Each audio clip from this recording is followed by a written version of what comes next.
madaxweynaha dowlad goboleedka koonfur galbeed Soomaaliya mudane Cabdicasiis Xasan Maxamed Laftigaran iyo geeka hiri mashruuc la dhiirigeliyo ganacsatada yaryar iyo kambaniyada si kor loogu qaado walxasaarowka shirkadiisan ee dalka Soomaaliya wayban mashruucu muddo maalin uu soo daray magaalada Baydhabo iyo hiritaanka mashruucu iyo qayb galeen gudoomiyaha baarlamaanka koonfur galbeed Soomaaliya mudane Abdiqaadir Shariif Sheekhuna May iyo wasiir ku wada tirsan dowladda federaalka Soomaaliya dowlad goboleedka koonfur galbeed iyo mas'uuliyiin shirkadiisan oo qayb ku hay bandhiga walxasaarowka dalka oo mashruucu la ka bandhigay walibana meelaasay ku hadleen horeen wasiirka qorsheynta dowlad goboleedka koonfur galbeed Soomaaliya Ahmed Midoobe Nuno iyo wasiir ku xigeenka wasaaradda beeraha dowladda federaalka Soomaaliya mudane Xamed Ali Xasan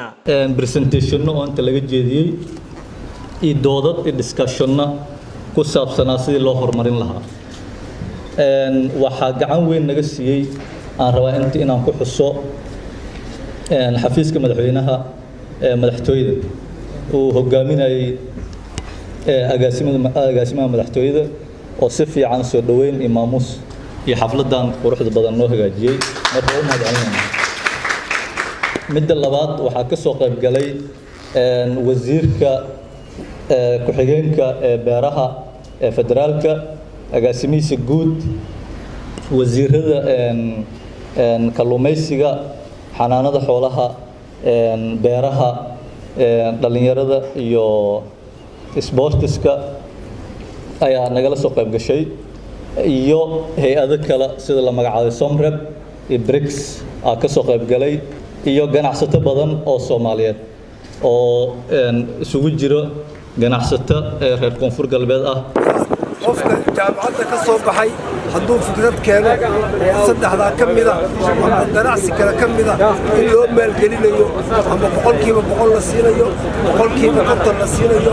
boqolkiiba 20 la siinayo kolba ay siday tahay taasi waxay keentay adduunka Mareykanka waa ogtihiin waxa la xoojiyaa had iyo jeer ganacsatada waaweyn kuwaasi waxay sameynayaan waxay abuurayaan shaqo dhalinyarada biyo shaqada dawladdu in yar bay shaqaalaysiin kartaa laakiin shirkadaha iyo hal-abuurka dadka sameeya oo isku xidhma iyo ganacsatada oo maalgelinaysa cilmiga baarista oo shirkado gooniya la sameeyo Abdiqaadir Shariif Sheekhuna May gudoomiyaha baarlamaanka koonfur galbeed Soomaaliya goobta hiritaanka mashruucan ku hadlay sheegay in mashruucan uu si muhiim ah bulshada koonfur galbeed waan la baahan intii lagu faa'iideeyo runtii mudane madaxweyne maalinka furitaanka bandhiga halkan lagu soo bandhigay iyo warbixinadiina la siiyay aan aragnay runtii waa mid diidiilo leh aad iyo aad waxa way hami noo gelisay oo aan dareemayn hadii mashruucan insha Allah ta'ala waxa way sidii loogu talagalay oo u fulana in horumar laga sameyn doono anagoo damaanad qaadnay una muujinay mashruucan dadka mas'uuliyiinta ka ah in meeshii ugu habooneed ee loogu talagalay in maalgashi lagu sameeyo inuu Ilaahay soo macnaha way ku soo toosiyay yimaadeen geelo waxa idin leeyahay marka geelo waa soo daadeen laakiin hadaba imaadeen alxamdulillaah rabbil caalamiin waaye idinkana faa'iideysta mujtamacuna ka faa'iideystaan runtii sida ay sheegeen mas'uuliyiinta mashruucan oo socon doona muddo sanada maalgashiga waxaan rajaynayaa oo rajo kelima aan hubaa waxa lagu maalgeliyay saddex jibaarkeeda ku filnaan doonto sanadaha kale in ganacsato kale lagu sii maalgeliyana inay meeshaan ka soo dhalan doonto insha Allah madaxweyne marka sharaf ay tahay inaan kugu soo dhaweeyo madaxweynaha dowlad goboleedka koonfur galbeed Soomaaliya mudane Cabdicasiis Xasan Maxamed Laftigaran iyo geeka si rasmi ah u sanhiri mashruucan la dhiirigeliyay ganacsatada yaryar kaasi oo muddo maalin ku daray Baydhabo iyo waliba aan ka dambeyntii madaxweynaha uu samaha nagay hay'adda GEL iyo hay'adda USAID oo maalgeliyaha mashruucan oo lagu mashquulo maxaa la keenay iyo maxaa la soo wadaa waxa ka fiican in la isku tashto oo wax soo saar la sameeyo oo kheyraadka aan leenahay la soo saaro gobolka dowlad goboleedka koonfur galbeed waa Soomaaliya dowladda ugu kheyraadka badan oo laga helo waxa la helayo wixii bini'aadanka ku noolaan lahaa number 1 ka waaye beerihi meeshii Soomaaliya ugu beeraha badnayd weeye waa ogtiin waxa ku yaala wax soo saarka ugu badnaa shabeellada hoose iyo Baybo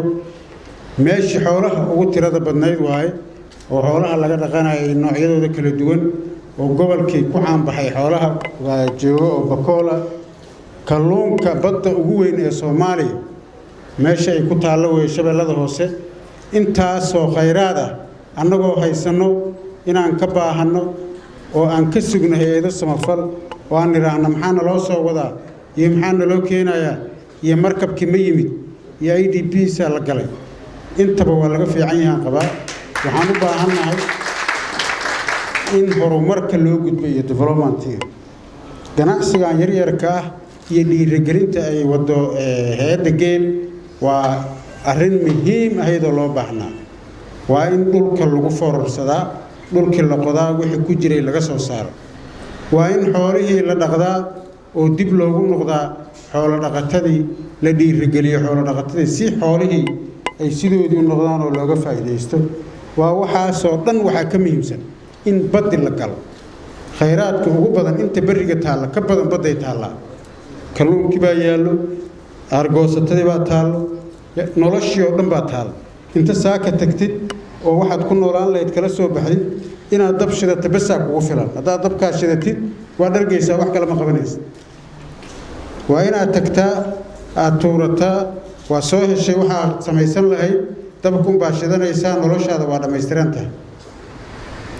ganacsiga waa wax ducaysan waa barakaysan yahay ganacsi kan yar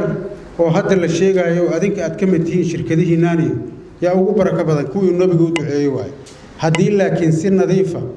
oo asturan oo sharaf leh oo khiyaano iyo maxay ahayd aanan ku jirin xumaan aad ugu ganacsataan ilaahay baa idin barakeynaya